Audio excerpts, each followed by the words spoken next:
Hi there, Saksham this side from AceIPM, and recently I created a video on why are IIMs so expensive, and a follow-up to that video is how do you actually finance your IPM fee given that it's so expensive, and if you don't have any means to finance it, how do you do that? So without any further ado, let's get started and debunk some of the myths that are floating around in the market. So first of all, we'll talk about the scholarship options, and after that we'll jump onto the educational loan process.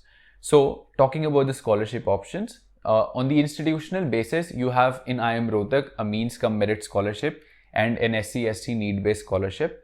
So I have now opened the academic handbook of PGP in IMR and not exactly IPM, but the scholarship options remain similar. So you can see here IMR merit cum means scholarship, and that is available for people having of an annual income of less than 2 lakhs, and you have to maintain the minimum GPA of 6.5. Then you also have an SC/ST need-based scholarship, which is by the Ministry of HRD and now Ministry of Education. This is specifically for SC/ST students, and it can cover up till 100% of your fee. So that's how it is for IIM Rohtak. In the case of IIM Indore, that is where these myths come into picture. That is the need-based financial assistance that is offered in IIM Indore. A lot of people seem to be talking about it on YouTube, and those videos are misleading. And the reason for me saying that is that if you go to IPM IIM Indore's website, you come over here on the IPM page and you have the NBFA section. And while it's true that they do have a need-based financial assistance, the way they portray it to be is not how it is, right? So they haven't read the fine print of the scheme, but I will do that for you. You can open the document for NBFA scheme and even the FAQ part, and you will then understand what am I talking about. So if you check it closely, you will understand that the scheme does not offer you a scholarship on the entire sum of your fee. What it rather does is that it asks you to take a loan for your fee, and then IIM Indore will bear the interest charged on that education loan for the time period you are there in that institution. So please keep that in mind before relying on all these sources to fund your studies, right? So that's there for institutional basis. For other IPMs, they're yet to announce it, so we do not have any information about that as such. Then we also have some state-sponsored scholarships, wherein some of the states are even offering up to 100% of fee scholarships, and one such example is Madhya Pradesh. And then you have a couple more states. I believe Maharashtra is also one of them. Some of the states will have scholarship options available till 100% of your fee. Others will cap it to a limit. So most of them will cap it to a limit actually. So that is going to be there. So you will have to check it for your own state. Scholarship options are not, you cannot completely rely on scholarship options. So if in case you don't have the means to finance your studies, you might want to go with an education loan. So let's just understand how this process works, what are the nuances, and before that we need to understand the key terms. First being quantum, which is the total loan size. If you take a loan of 20 lakhs, then 20 lakhs become your quantum. Then the collateral is the security offered against the loan. Then the repayment period is then your time period for repayment of loan, and the moratorium period is the repayment holiday given to you, because you're not expected to repay the loan right when you've started availing it. So in usual cases with a car loan, you start paying from the very first month. But in case of education loan, you first complete your degree, then you have some months given as your repayment holiday or moratorium period, and after that your repayment starts. Something I'll talk about later. Then MCLR is your marginal cost of fund-based lending rate. It is an internal benchmark of each bank, and they do not go below that rate in terms of the rate of interest. So your rate of interest will be tied to the MCLR. Now the quantum. So talking about the quantum, if in case you want no collateral loans, you can get it up to 7.5 lakhs for any college. But if in case you want to get a loan without any collateral above 7.5 lakhs, then it is only available for premier institutions, and that includes IIMs. So specifically talking about IIMs, one such scheme that you can avail is SBI Scholar Loan, one of the most widely used educational loan platform or partner. In that case, IIM Indore has a limit of up to 40 lakhs without collateral, and other 4 IIMs have a limit of 20 lakhs without collateral. I can go to the website and show it to you. So you can go to SBI's website, Scholar Loan, and over here you will see the select premier institutions. You have list AA institutions wherein you have up to 40 lakhs without tangible collateral security, and that includes IIM Indore. And you have up to 20 lakhs without tangible collateral security for all these colleges, and that includes Ranchi, Rohtak, Bodh Gaya and Jammu as well. So that's how it will work.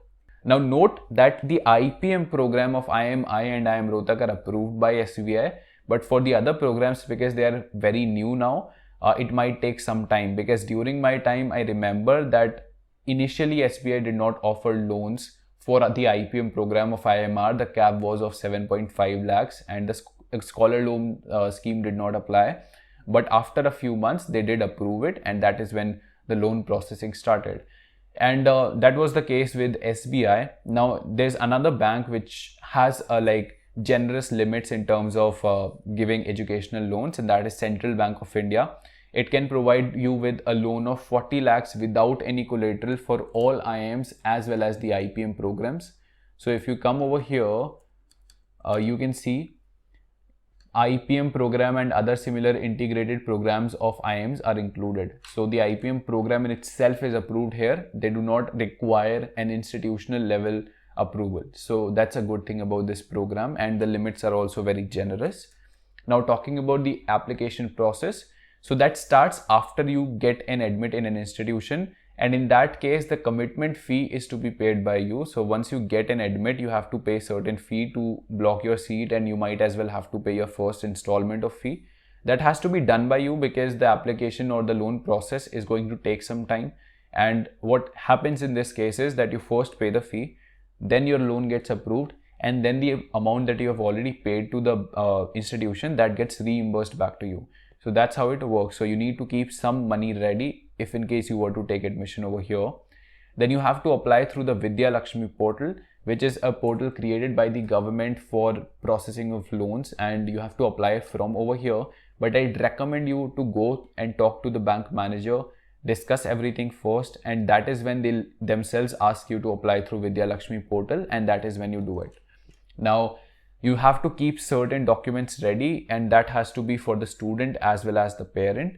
And if I talk about the documents, this is the list of documents for, I believe, ICICI Bank. That was one of the banks which I also applied for. I applied for a couple of banks, but at the end I just chose to pay all the money by myself. So a quick little disclaimer, I haven't availed any educational loan myself, but I have been through this process till the end.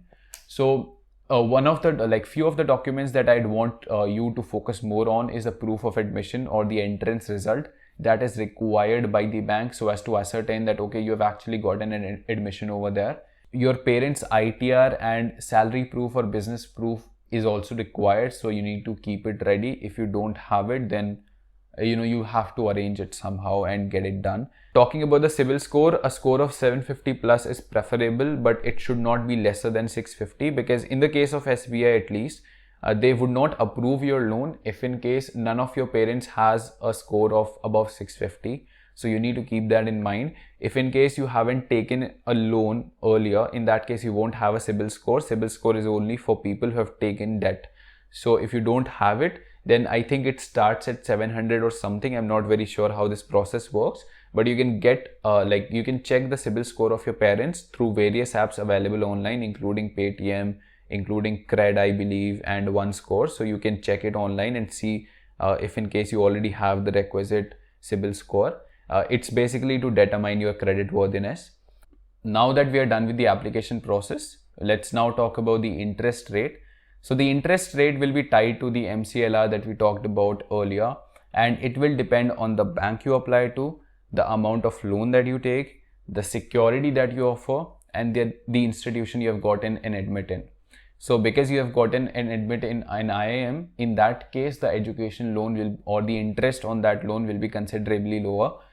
It will be low for public sector banks in the range of 7 to 9%, and it will be high for considerably higher for private banks, around at least 10%, and it might as well go up to 14%.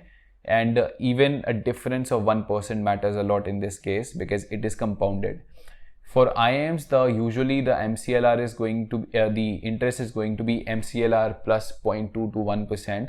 In the case of SBI Scholar Loan, the interest for IIM Indore is somewhere around 6.85 to 6.95%.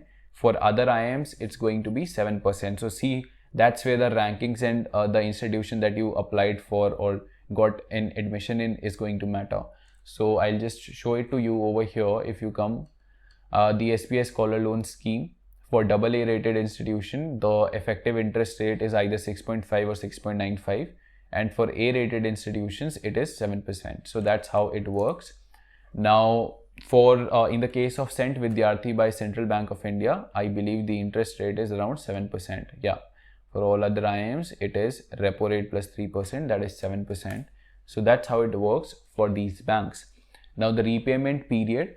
So repayment starts after the completion of studies, and after that also you're given a 6 to 12 months of moratorium. If in case you don't get a job or you don't get a placement, you're then given a 6 to 12 months period so that you can find a job for yourself and then start repaying the loan.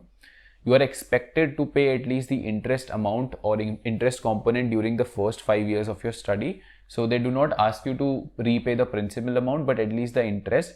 Like, it's not mandatory, but usually the bank managers would recommend you to at least pay that so that they have some sense of security.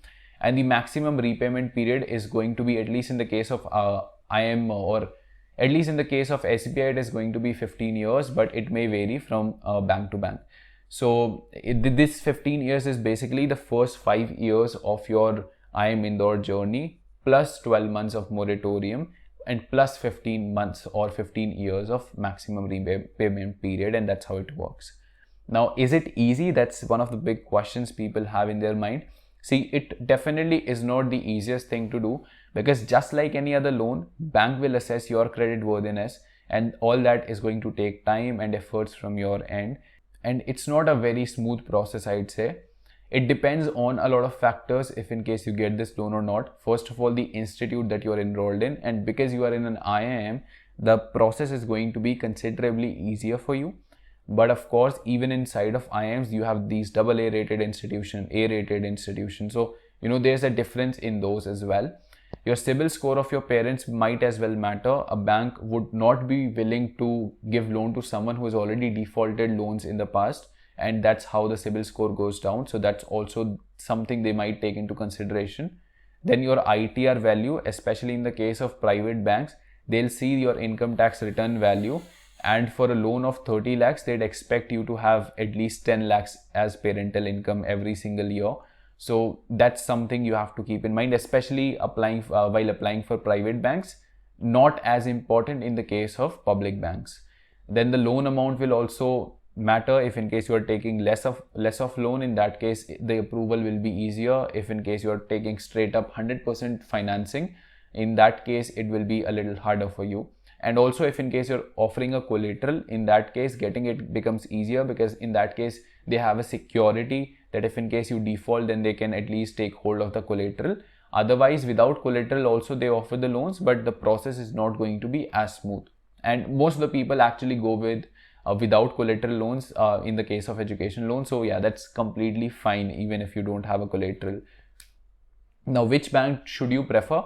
In that case, SBI Scholar Loan comes out to be the best option because they have a long-standing history of giving out education loans, and those are the first one that comes into anyone's mind when we talk about education loan. But what I'll just suggest you is, as a thumb rule, prefer public sector banks over the private ones, because the private ones will have a higher interest rate and they might as well have some hidden fees. So you need to be wary of that. Also, ask your institute if they have any ties with a bank. So for example, IIM Indore has an SBI branch within the campus. IIM Rohtak has an ICICI bank branch within the campus. Because of that, what happens is getting a loan from these banks become easier because they are in direct touch with the authorities. So half of the document verification process happens then and there, and it's all seamless. And also, if in case your parents have any existing relationship with the bank, then do inquire with them as well, because in that case, because the manager knows your financial track records well, in that case they can trust you more in terms of giving you a loan of a higher quantum, provided that the banks allow for that. Also, talking about the processing time, that is the only downside we have in public sector banks, that the processing time might as well go up till 2 to 4 weeks. And in the case of private sector banks, they can as well process a loan in just 3 to 7 days of time. So that's one of the downside, but I think it's manageable. And that wraps up our discussion, and it was a long one. And if in case you're preparing for IPM and other BBA entrances, you might as well want to join us at AceIPM. The course is taught by your seniors from IPM. You get a set of 22 booklets for your IPM preparation delivered to your doorstep. You get mock tests that closely align with the actual exam.